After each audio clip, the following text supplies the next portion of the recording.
God, you are not a man. God is saying somebody is there today in this morning service. You have lost the place of Almighty in your businesses. And I'm not saying business as in money, in your life. You have given up on God.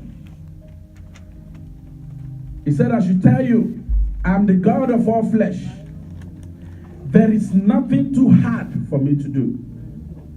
All you just need to do is say, Father, I submit my problems to you.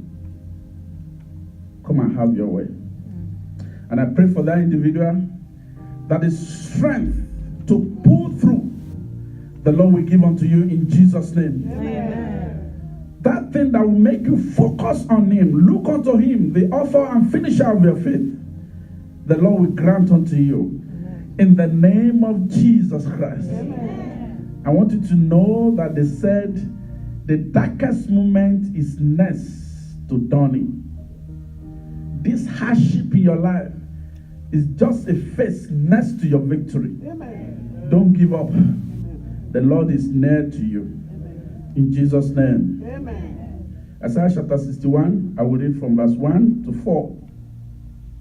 It said, the Spirit of the Lord is upon me, because the Lord has anointed me to preach the good tidings unto the meek.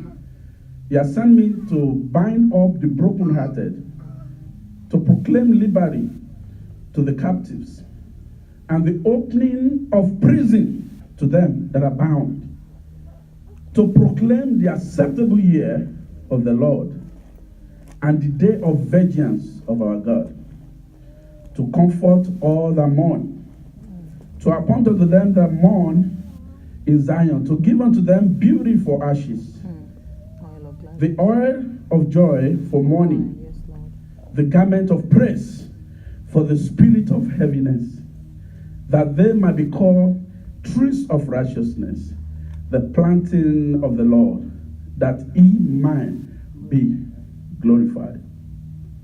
I want to point out there that these are the missions of a priest. Thank you. Amen. And one of the things that I want to point out there, we've had in recent times, grace, blessings, favor. There have been prayers of deliverance. We've had a lot of counseling. We have seen a lot of uplifting messages for people who are depressed. That place says a garment of praise instead of garment of heaviness. So, and I believe we're all running to that or through that. But he said something in verse 2.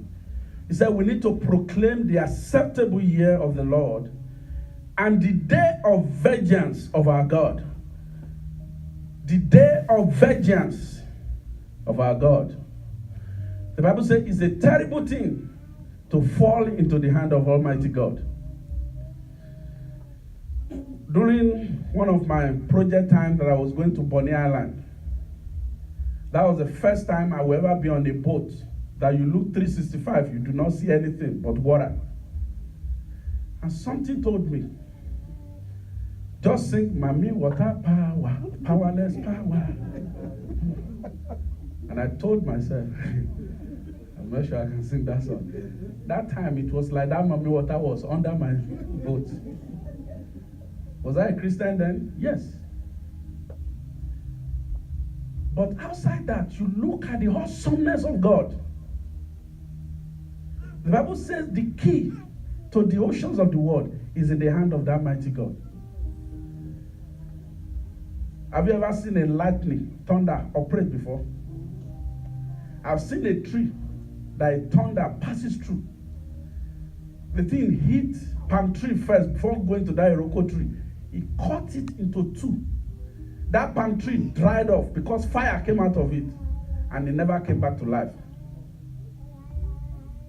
That is the handiwork of Almighty God. It is unfortunate that we Christians that are supposed to know the fearing nature of our God have taken Him for granted.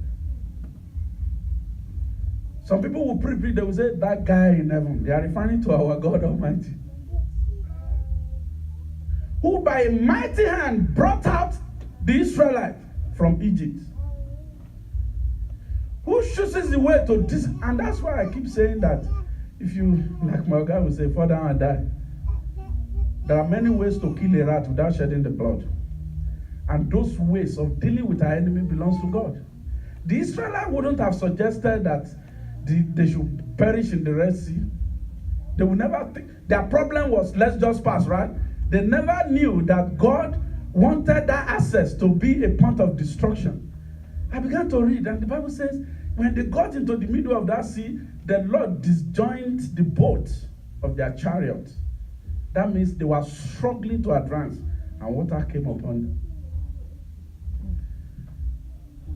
If God wants to discipline people with code, you will know God is mighty. And as serious as that code is, He creates some creatures that will be playing and swimming inside, that look forward to the very nature of that code. Polar bears, they will feel uncomfortable without the extreme nature of code. There are some natures in the deepest of the sea where there is no light. God made that animal a light to themselves. Have you not seen them before? Yeah. Some golden fish, they radiate light, and that light of themselves become light in darkness. Our God is awesome. Amen. But because we take Him for granted, it affected us in two ways. It doesn't make us to have faith that He can do mega things. Small problem, you Google it. Problem solving headache. How to lose weight. You Google it. In fact, do you know that the devil knows our mind? And they have created some machine you put in your house. Small problem, you go to a machine and say, what is the weather today? How can I live a healthy life? It will say, you can live a healthy life by jumping up and down. It looks funny, but the devil is a cunning person. All these things are replacing the place of God in our lives. Who do we run to when we have problems? Amen. Amen. Let me read what I wrote here. One of our missions out of many is to proclaim the favorable year of the Lord and the day of vengeance of our God.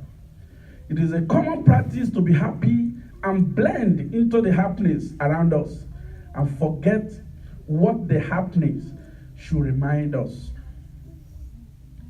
We look for God for earthly comfort at the detriment of eternal life. We seek human glory than God's certifications. And I want us to open our revelation that we read this morning. We are going to take a little look at the church of Ephesus. What is their problem? And what was their problem? And how can we juxtapose that? When we elucidate on those points, we'll be able to mesh it with our own church. And when I say our own church, I'm not referring only to Holy Trinity Anglican Church, but to the church in general. The judgment of God on the church of Ephesus, why did it come? We look at their exploits. Have we been able to do what they are doing? And why did God came at them? Revelation chapter 2, from verse 1. And unto the angel of the church of Ephesus write these things. Said he that hold the 7 stars in the right hand, who walk in the midst of the 7 golden candlesticks. I know thy works. Every church has works. Every church have a mission. Some churches, God has sent them to prosper people. God has sent some people for deliverance. Some words of encouragement. Some counseling. Some, if you need, you want to excel in life, you go to some churches. There are works, there are specific things. The commission of especially the GEOs and the founders of the church. So he said, I know your works and your labor and your patience And how thou cannot bear them which are evil. Are this not good attribute of a church? And thou hast tried them which say they are apostles and are not, and hast found them liars. That means in the church of Ephesus, hypocrisy does not stand.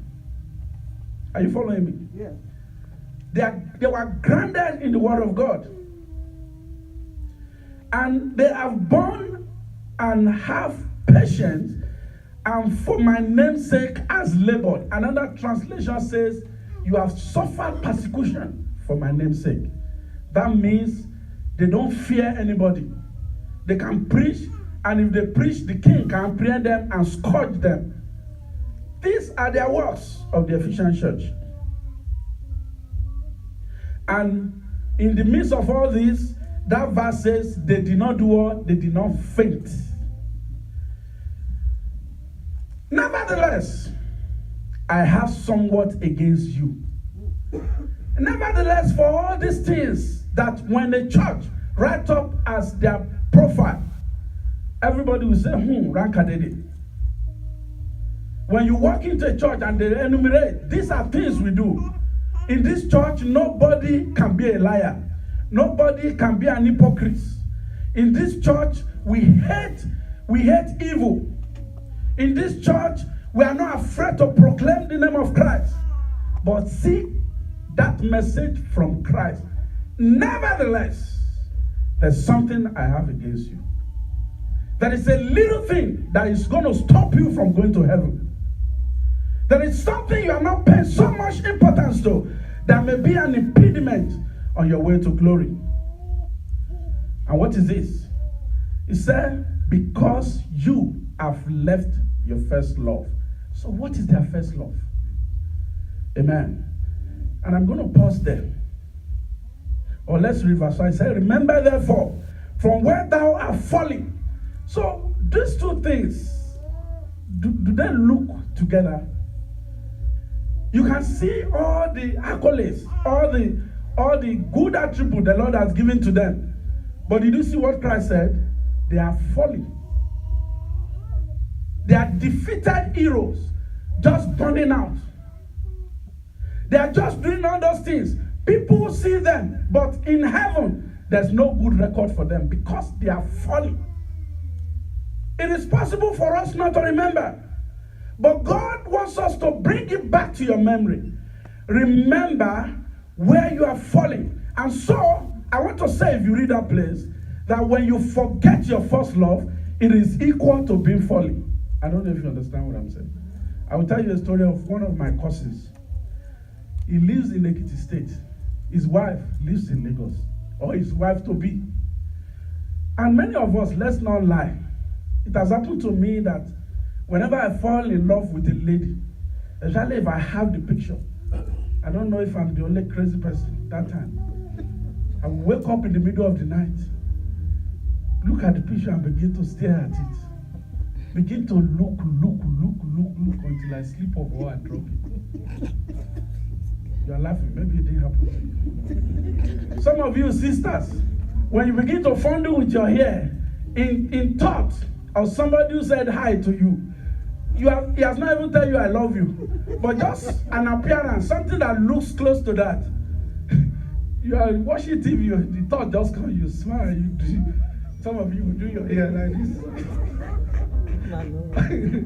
Hallelujah. Maybe it's only me. You guys are holy. Oh, good. Hallelujah. Amen. This man traveled from Lagos to Ekiti State. And when he got to Ekiti, he looked around. And because of the love he has for that lady, turned back, took the next bus, and came back to Lagos again. Knock at the door of this lady. Didn't say, He said, I can't stay in Ekiti without you. Your first love is very human. I'm telling you. It is not what is far from everybody. I didn't do it, but some of you used to open the door for your woman before they enter into the car. I didn't start with that because I know I will not continue. Fortunately, on our wedding day, they did not even ask us to kiss. So there was no public show of that love. Yeah, it's funny. I want you to think deep. How you are passionate. Many of you have made up your mind. If my parents refuse me to marry this one, I will run away from the house. And some actually did. Because of the first love. The first love will make you, as it happens, I don't know if it happened to you, to those who live together. She will come and visit you. You walk to her house, you talk small. You turn back, you come to her house, you talk, then you go back again. It has happened to some people. That is first love. And can we transfer that to the love we had for Jesus Christ? How did you start your Christianity? I remember, I was telling myself when I was going through this study, I remember one day, I had fasted for 7 days when I was doing my IT in Lagos. And soon as I was about finishing, God said, go for another 7 days. Prayer became my alarm. Fasting became part of me. That even before I lift my hands to put food in my mouth, I will ask myself, are you fasting or not? So that you don't break the fast.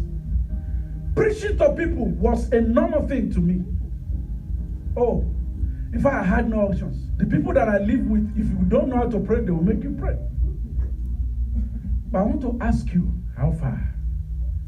That first love you had, where is it today? The first love that will not make you come late to fellowship, where is it today?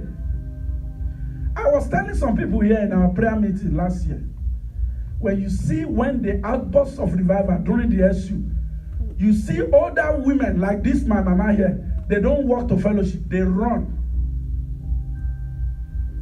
Amen. Amen. And I'm saying this, if you have not developed your love for Christ, the Bible says, if the righteous are scarcely saved, what will be the portion of the ungodly people? If those who are righteous, it takes serious effort for it's in the Bible. Let's open our Bible so that we will not be quoted. 1 Peter 4. Amen. 1 Peter chapter 4.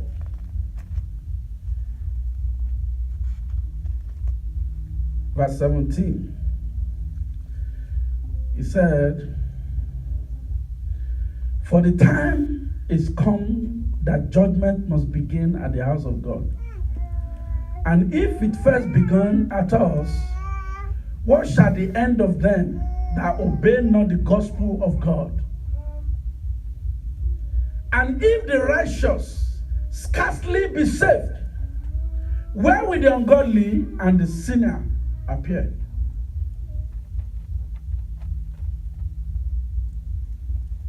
What will be the end of them that does not have the gospel of Christ? And that will take me to, because I'm addressing 3 people here today.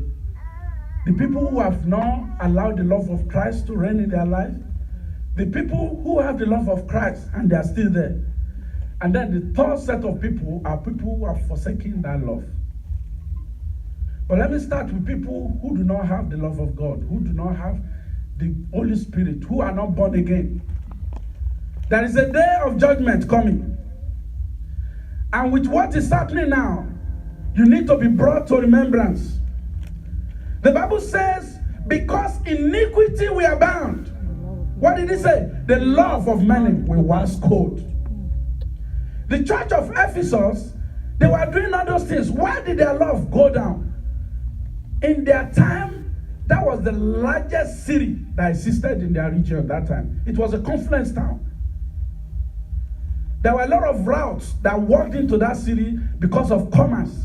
So they were big. And so as big as they were their idolatry. They had a lot of gods. So the Christians there were dwelling they were being quarantined by a lot of problems, a lot of atrocities. And gradually, that love they had that made them to set up all those godly principles started to dwindle down.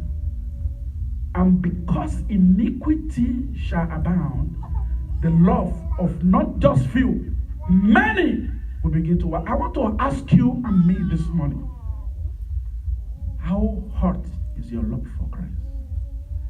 Do you need, and I want to bring that to our church now. It is going to be evil in the sight of God if all you care for is to belong to a committee. If all you care for is to belong to the vestry. If all you care for is even to come and preach or read the Bible, but yet you are not taking care of your love for Christ. I brought this thing here to read. This is what we used to read before we do Holy Communion. He said, the summary of the law, right? He said, "Hear, O Israel, the Lord our God is one Lord, and you shall love the Lord our God with what? With all your heart, and with all your soul, and with all your mind, and with all your strength." Brethren, I'm a preacher, I'm a pastor. When I was reading this, I was doing a mark sign for myself. The same heaven you want to go, that's where I want to go. Do I love God with all my heart? Not a portion of it. Do I love God with all my soul? Do I love God? Does the room in my mind, are they all occupied by God? He said, and with all your strength. Whenever we used to preach that some people, I'm not saying it's a sin like that, but the Bible says where your treasure is, that's where your heart will be. Do you know that some people, at the detriment of their family, they are building mansion in Nigeria, a place where they may not even stay in their life, but yet they did not take care of their family, or if the church is in need, they will not do it. I'm saying this because where your heart, what takes over your heart, what takes over my heart, is what is going to come. The Bible says, out of the abundance of the man's heart, the mouth speaketh. A man, when Samuel went into the house of Jesse, and Eliab came out, very elegant looking man. He possessed every articulation of a leader. But as soon as he came out, Samuel said, surely this is the anointed of God. God said what? Not this man. You look at the outward appearance, but I see the heart of a man. Do you love God? Do I love God with my whole heart? And if you do, how hot is this love? It's telling us to remember where we are falling. I believe God is ministering to every one of us today. What drives your Christianity? Some of us will play this religion of rub my back, I rub your back. I come to church so that when issue happens to me, the church can rise for me. I'm telling you, the Bible says, if all our hope is in this world, we are most men miserable. If you do not set your affection on God, I want to point out, sir, BCB, God bless his soul wherever he is. Even if church gave him $50,000, did he live to touch it? I'm telling you. Does he even know how the children will spend it?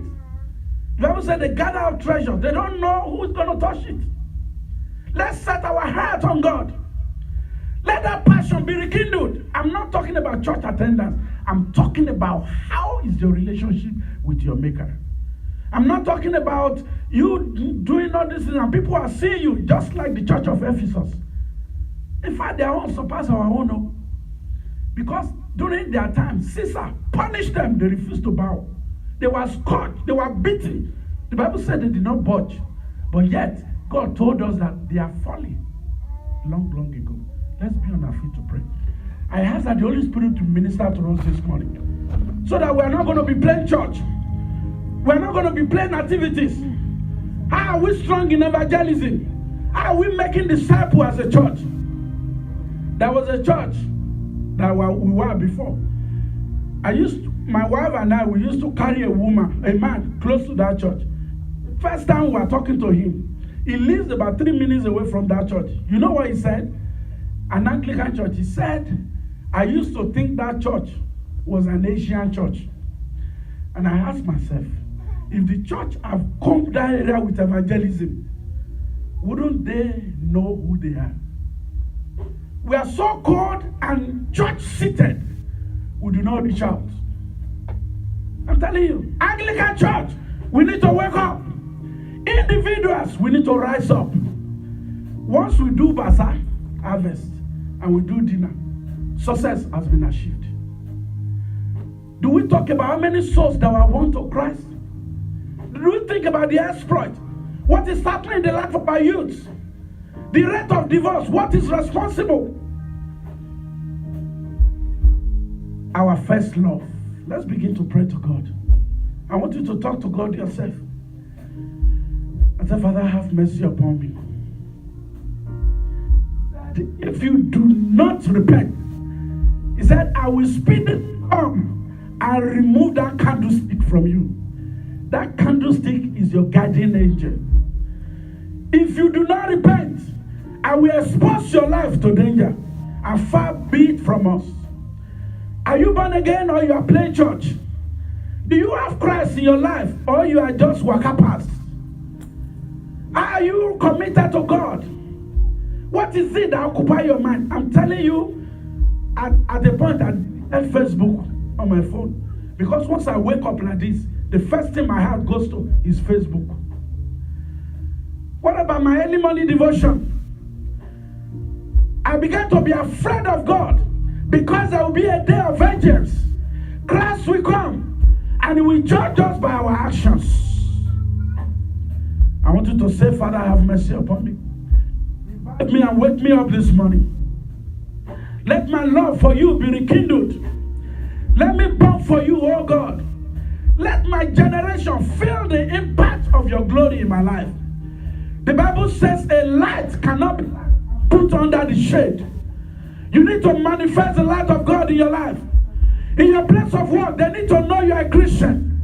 Your neighbors need to know who you are. You don't need to compromise. You need to yell it out. I am a child of God. The light of God must burn continually in us. Father, have mercy upon us. Let's raise up our hands as we pray together. And I'm telling you, I am praying unto God to help me. And I believe, I'm just saying, the Bible did not say it. The fire that will be reserved for pastors may be hotter than any other person.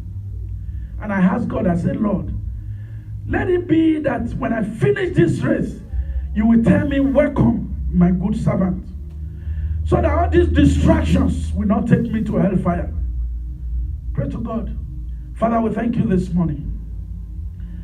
We pray that you help us, O Lord. We want to submit our heart to you. Of our own, we cannot do this. We die trying, and so we don't want to try. We want to release ourselves onto your hand. We want you to be the driver of our life. And so, Lord, take over this morning. And if there's anybody here who wants to give his life to Christ, or you know your love has turned back, small thing, problem, can you please let everybody put down their hands?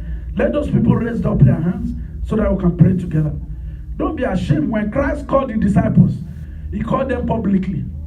If you know you want to rededicate your life to Christ, or you want to give your life to Christ afresh, raise up your hands and let's pray together.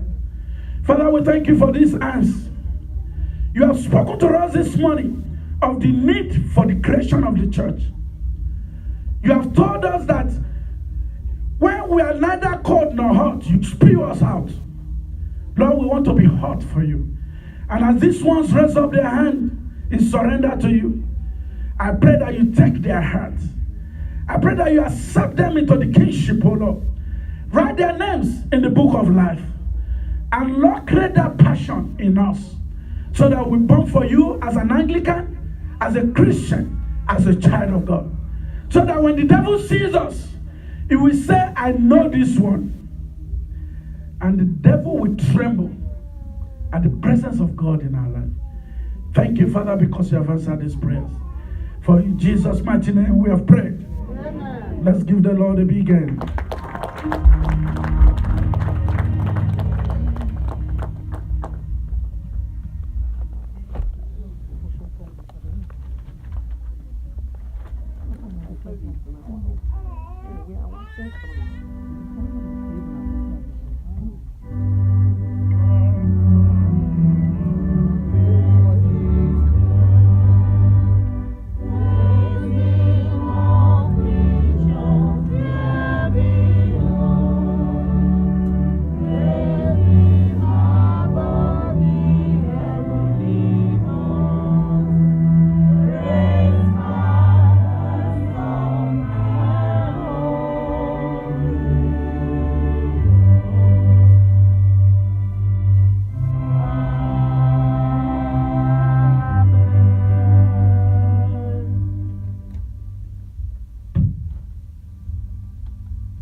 Let us pray. Ancient of days,